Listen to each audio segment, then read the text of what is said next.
The holidays are amazing. It's a great time of year for you to have a little more time than you normally would have to celebrate the season with family and friends. It is a time when we're reminded to be grateful, a time where we're reminded to be thankful, a time where we're reminded about the beauty of the birth of Christ and the gift that we have of fellowship with God because of his entry into this world.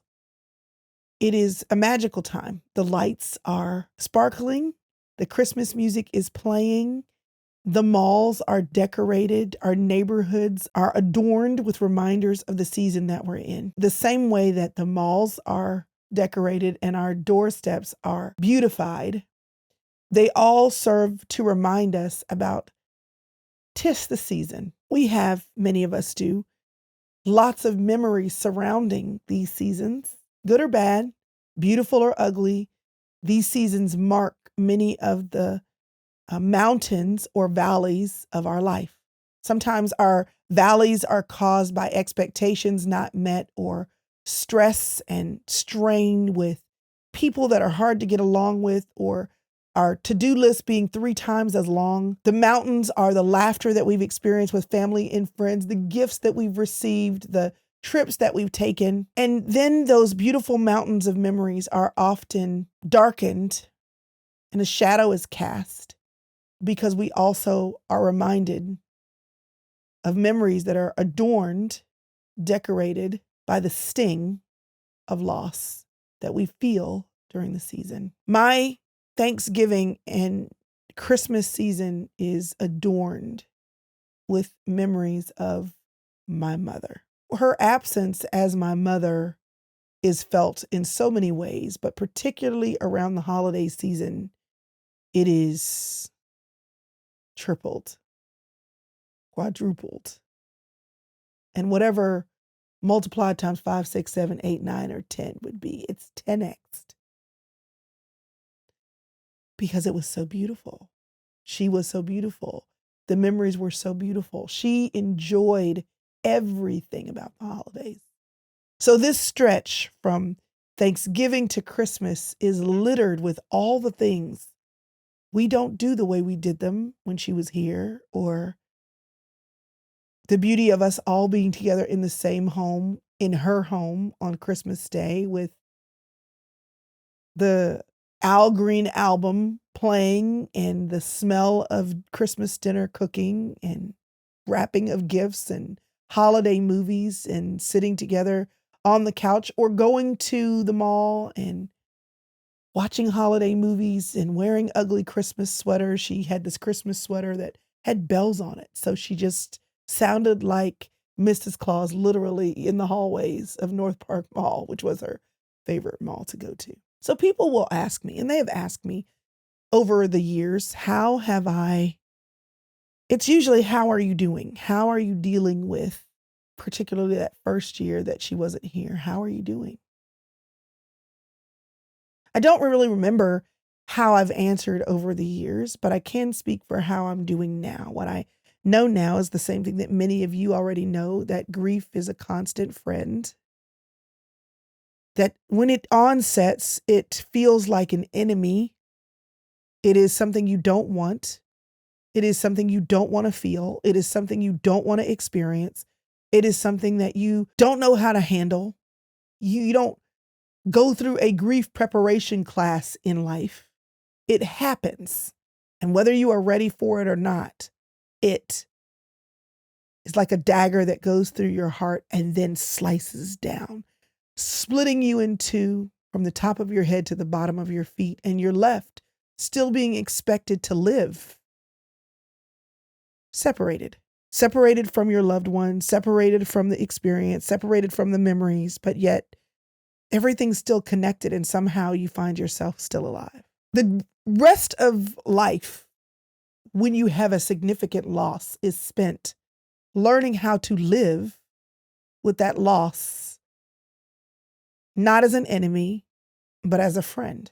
The thing that stitches you together slowly is what you learn about coping. Well, I am very well aware that grief and loss comes in all kinds of forms. We think about grief and loss during the holidays often as it relates to our family members, our mothers, our fathers, our grandmothers, our aunts, our sisters, our brothers, our friends, our children. But grief and loss takes so many forms. It is deeply cutting when you feel alone, not necessarily because somebody died, but because you're in a city you don't know, not around the people that you love. And the loneliness there is real. Grief and loss can come from financial instability, that you are entering the holiday season, the most spectacular time of the year, but you are the most worried and anxious you've ever been because things aren't adding up right. Grief and loss can come from dreams that are unfulfilled. This was the year you thought that God was going to answer that prayer and deliver that spouse, answer that prayer and bring healing, answer that prayer and give you clarity, answer that prayer and allow you to finish. And here you are at another year, still not married, still not in a good friend group, still not having checked the box with the things you wanted to do. And so you grieve the loss of expectation, and you grieve the loss of a dream, and you grieve the loss of what you wanted. We grieve the people that we love that are gone because we wanted them. We wanted them to be with us forever. We wanted them to be within arm's reach, a phone call away. We wanted to feel their arms, the pulse in their wrists. Even as my mother was passing away, I had my hand on her heart. I wanted to feel her heartbeat until it stopped beating. I had my hand on her heart. I felt her last beat. That's what we want. That's what we want. Grief and loss comes from not having what we want. And I don't want anyone to tell you that what you want doesn't matter. I don't want you to feel like because, well, I know people are dealing with really difficult things, and so I'm not going to cry over this.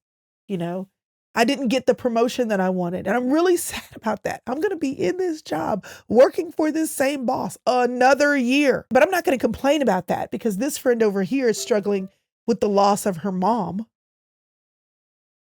right?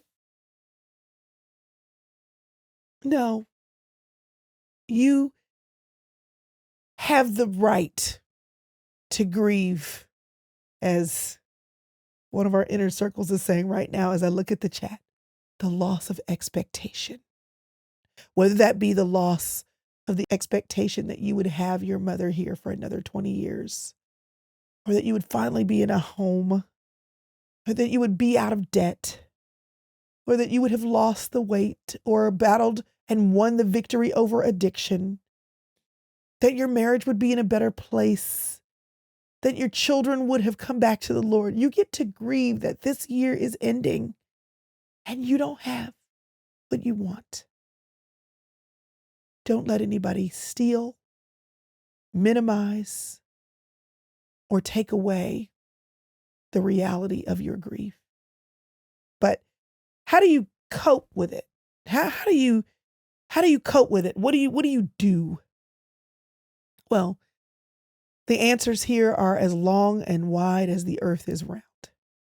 And I know that each person will find a way in their own way if you choose to pursue health to figure that out. But I want to give you some thoughts about how you can cope with grief and cope with loss of a person, of a loved one, of expectation this season. She's still there. There is this chapter 13. It's called A Labor of Love, Finding Purpose in Your Pain. And I quoted myself, and this book was written before my mom died, 2 years before. And some of the things that I wrote here are still true. When you know your pain has a purpose, it changes your perspective.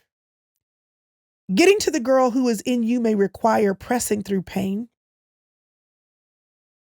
I've experienced all kinds of births, so I can testify to the fact that childbirth will hurt. I've done in the hospital with no drugs, birth at home with a midwife in a birthing tub, in the hospital with an epidural, a C-section, a VBAC, you name it, I've done it. Each one hurt. Every stinking time. It doesn't matter how you give birth, though. It hurts before, during, and after. However, when you're done, you get a whole person to emerge from your own person.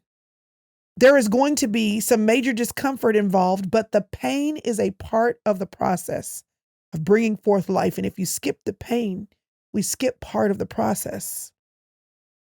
I hate to tell you this, but your pain, however it comes about, is a part of your journey.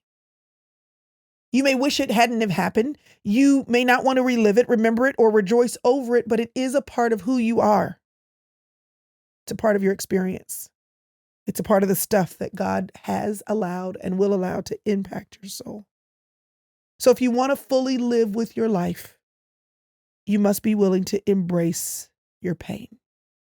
Your quest to rescue your life will require your labor of love.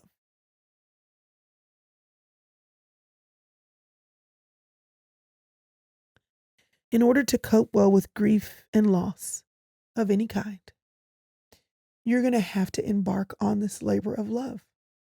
You're going to have to let yourself be loved. First and foremost, that means you have to allow yourself to be enveloped by all of you being available to be seen and cared for and touched. So the way you start that process for me is being honest. You have to be honest that you're hurting. You can't cope with something that doesn't exist. How can you be honest? You journal, you talk about it, you cry over it. I was sharing with a friend of mine yesterday that another friend of mine, when she lost her mom, she was telling me about some things that she did. And every year on her mother's birthday, she and her sisters would go. One of her sisters now lived in her mother's house, to the mother's house in her mother's kitchen, and they would make her favorite recipes and talk about her and allow themselves to cry over her and even to let the tears drop. They would hug each other. They made room. They left room to wail, to be on the floor, to hug, to be covered with a blanket. They watched her favorite movies. They let it all come out, but they were in a community and an environment where their grief was received. And the first person that needs to be able to receive your grief is you. Make space to grieve. There are so many grief support groups that are around in churches, in your communities. Find one. If you don't know how to grieve well, find a grief support group where there is someone who is not only there to love on you as you let it spill out, they've been trained to love on you. Get a therapist. Like if you know this time of year does a number on you, go to talk to someone just so that you can, in the safety of another space, get out of your chest and out of your mouth and out of your heart and out of your mind how you actually feel about the loss in this season, because you cannot cope with something that you won't even acknowledge exists. You have to make space for it.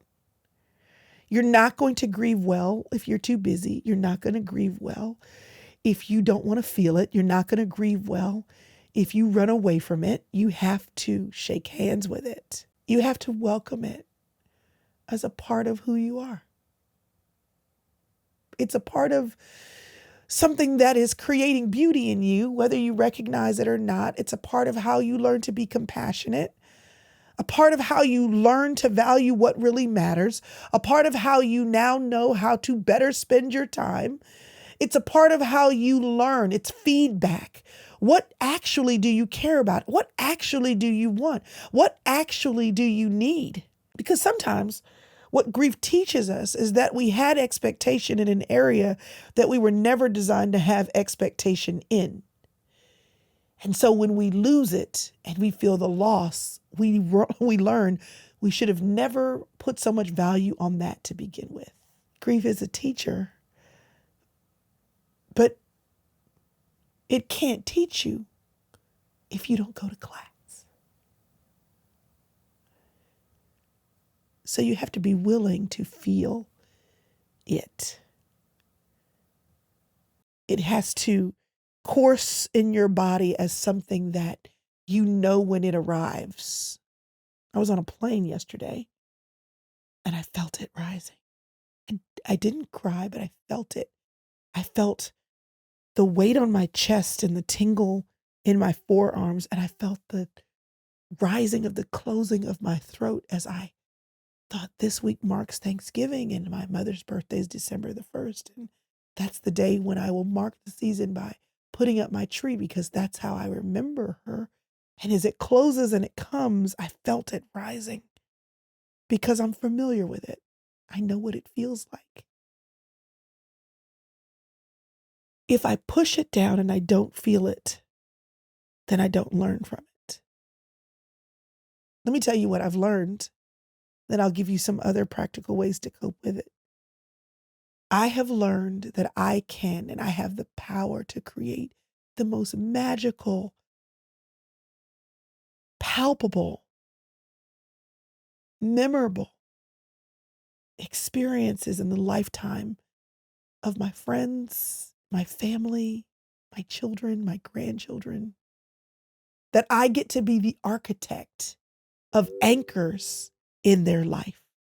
That I have the power, the skill of hand and the desire of heart to, in the simplest of ways, to create river rocks in the river of their existence. I have learned that because I now, in her absence, experience what I now see she did that is no longer happening because she's not here. I learned that.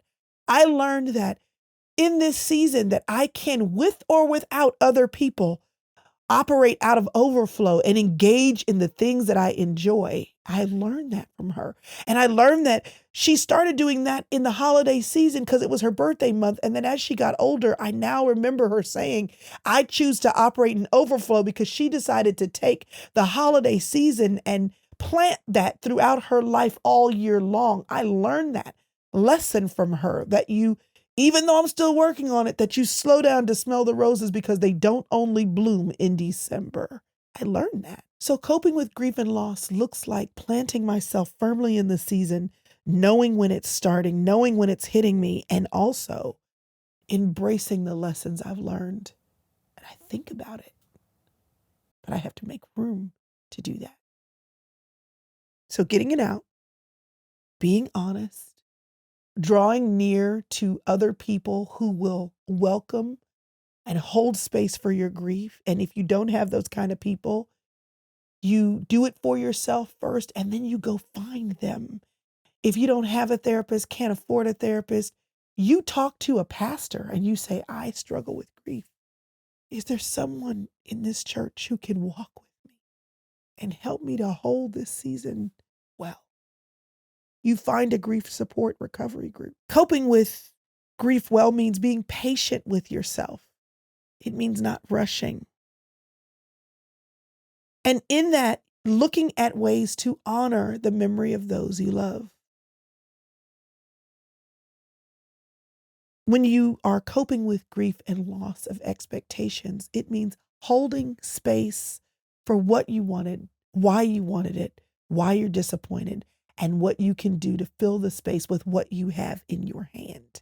My children, most of the time, especially when they were little after Christmas Day, with all the toys that they'd been given and all the puzzles and the books and the new clothes and the things that I grabbed off the shelves at Target a couple of nights before they closed down for Christmas, my little children would play with boxes. All the things on the floor, they would play with. And don't let those boxes be big. They would enjoy them.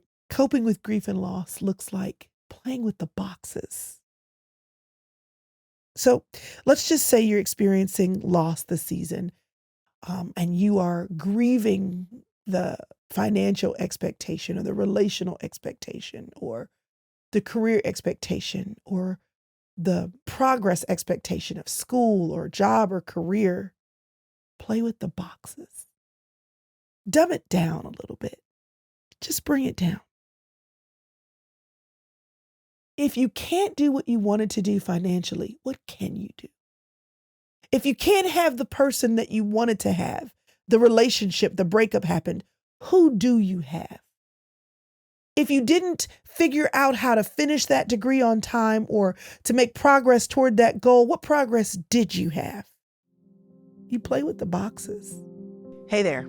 Do you ever feel like life is just too much, that there's a lot of things to do, not enough time to do everything in? And also, when you have to prioritize, prioritization, what's that? Do you want to live an intentional life and are struggling to figure out how to do that? Well, here's the deal. I want to help you. I'm a coach who has put together a planner to help you have the best of planning an intentional life coupled with someone to help you do just that. My name is Chrystal Hurst, and this is the Full Circle Planner. I meet you at the beginning and the end of each year, at the beginning and end of each quarter, at the beginning and the end of each month to make sure that you are paying attention to your life, focusing on what matters, and putting the important things in the right order. Because sometimes, y'all, it's not just about a to-do list, it's about doing things well. And I can tell you, you will not be able to do things well if you don't look at your life. And sometimes we all need a little help to do that. So I've put the best of me as your coach in the best of a tool, a beautiful tool at that, to plan your life. I want you to get this planner. Let me help you plan your life so that you can live the life you love. Get your Full Circle Planner today. There are so many things that I thought I would have my mother here to do. My grandmother lived to 97. My grandfather, her father, lived to 91 on my dad's side. My grandmother lived to be 80. My grandfather lived well into his 80s. He was 90 years old. I thought I had time. And so my thought is, what did I not get? I lament the loss and grief of the conversations I didn't have, or the clarification I didn't get, or the season of celebration where I finally was in a season where I could afford to do some nicer things for her. And I didn't get that. So I choose to play with the boxes, because you always get something. How many years did I have her? How many years and lessons did I learn? Every Christmas or birthday or holiday, I would give her a card. Sometimes when I couldn't afford to do anything else, but I would write the mess out of those cards. And as she would read my card, she would say, you buy the best cards. You write the best words. If I look back and look at what I have, there are boxes to play with. Coping with grief and loss looks like looking for the boxes. What does exist? What do you have? What is in your hands? You look for it and you enjoy it. My mother had a beautiful Christmas tree, multiple trees, and she reached a season of her life where she was able to have someone come decorate it. But as much as I loved her trees and loved her home, my favorite tree was the old ratty tree. Because now when I look back at it, when I look at the pictures, it was an old ratty tree. But there was this ornament that I really, really loved. It was this bird that would sing, and she would always push it way back in the tree, and I would stare at the tree, in a tunnel through the lights to see this bird and listen to the bird sing. And she fretted all those years she couldn't have a designer tree, but the designer tree is not the little box. The little box for me was the ratty tree with the bird that sang. When my grandmother passed, I called and said, I'm coming to see you. And that was on a Friday. She was going into surgery. And on a Tuesday, the next Tuesday, when she was awake and remembered that I was there, I was going to go. And she said, I understand. She said, I know you have small children and it's okay. And I said, but I wish I was with you. And she said, but I'm always with you. I'm in you. Always. So little boxes. I have her cookie jar and her cake plate. And every first Sunday, I pull out the cookie jar, I pull out the cake plate, and she's with me. little boxes. And I tell her great-grandchildren and her great-great-grandchildren, whose cookie jar is this? And they say, it's two mamas, right? Yes. Because the little box is hospitality. The little box is the joy that kids have stealing the cookies out of the cookie jar when I see that and their parents don't, and I let them. Little boxes. Coping with grief and loss looks like this. It looks like letting the shower run when you feel it rising up and letting the water wash the tears away. And it's okay. Because grief magnified is love majored, expectations enlarged. It is hope for the future. We lean into that because this is the beauty of life, leaning into the things that are larger in life. So this season, even though you may feel sadness, take care of yourself, leave room, plan ahead for the margin you know you're going to need. Enjoy traditions around the things that you value because of the love that you've lost. Look for the little boxes, the little joys, the little things to celebrate that are good and right, even though expectation has not been met.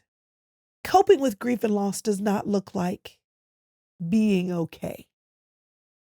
Coping with grief and loss looks like acknowledging that you're not okay, that you wish they were here, or you wish this had happened, or you wish you weren't alone again, or you wish it says, there's something I want.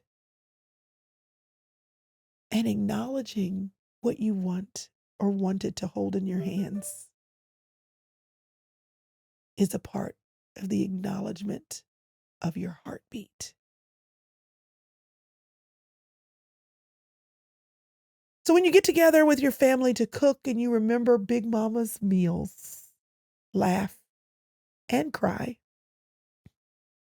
When you hear everyone sharing their fondest memories and you don't want to share yours because you don't want to be a blubbering idiot, let the tears fall. When you find yourself upset because why is this my life? Know that this is life for everyone. At some points, many points in your life, you are going to lose something that you wanted.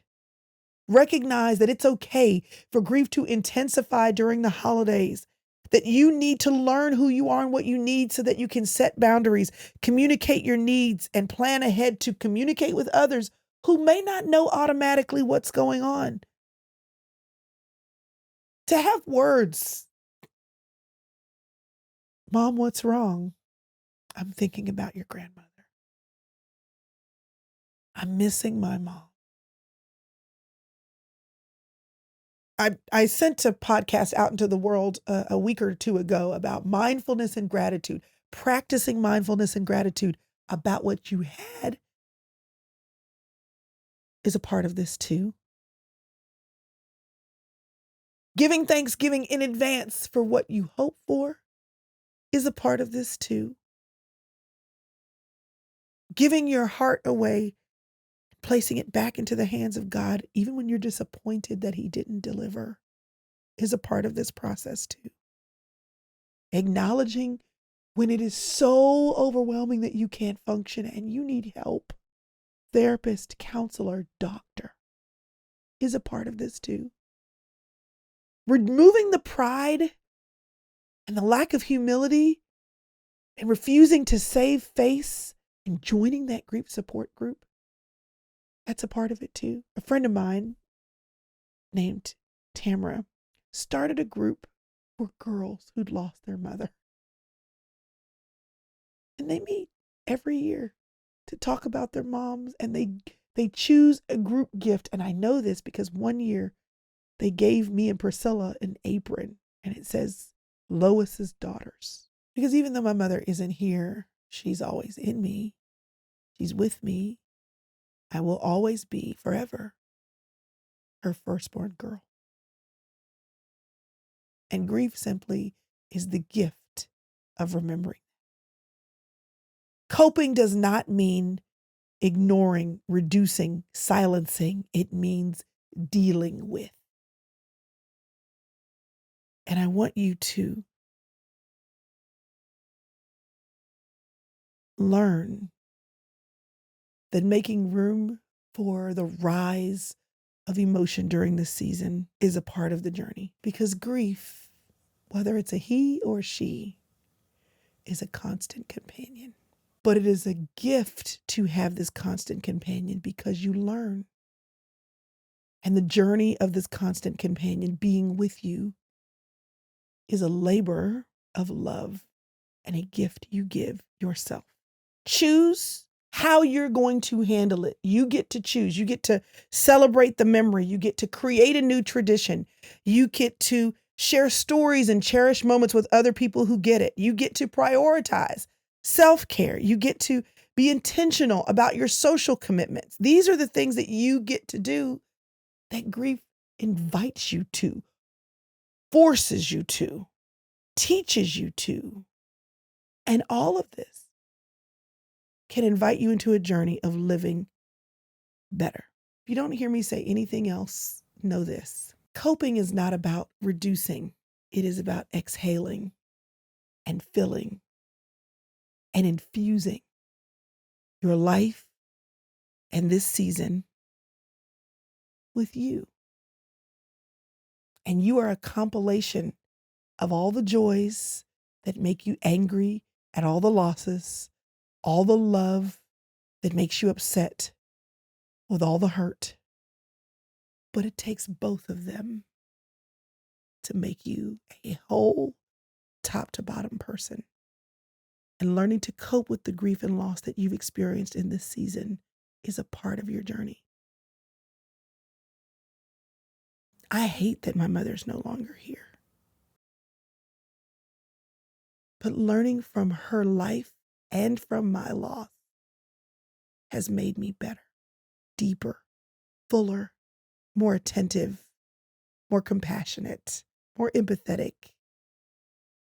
It has 10x'd the ability of the Spirit of God to talk to me because I understand life more.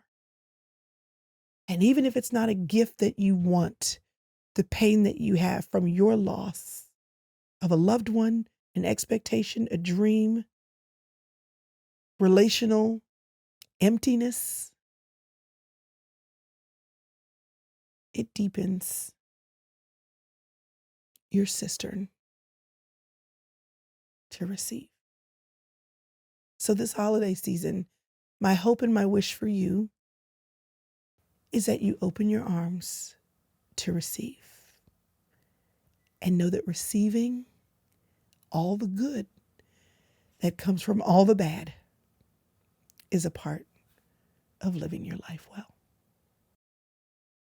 So get your tissue and let the tears fall. Find your safe place and space, private or with people that you love.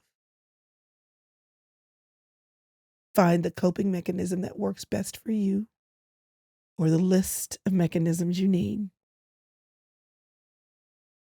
and move through this season in power with purpose. And just know you are a part of an army of people who are doing the same. And how do I know? Because I'm in it marching with you. And you know, while I'm here, whatever or whoever you are grieving this season, let's be honest, let's tell the truth, and let's speak out loud. What is their name? Who are they to you? What is it? What was your expectation? After you watch this video, go ahead and start your honesty journey in the comments right here. We're holding space for you as you hold space for yourself.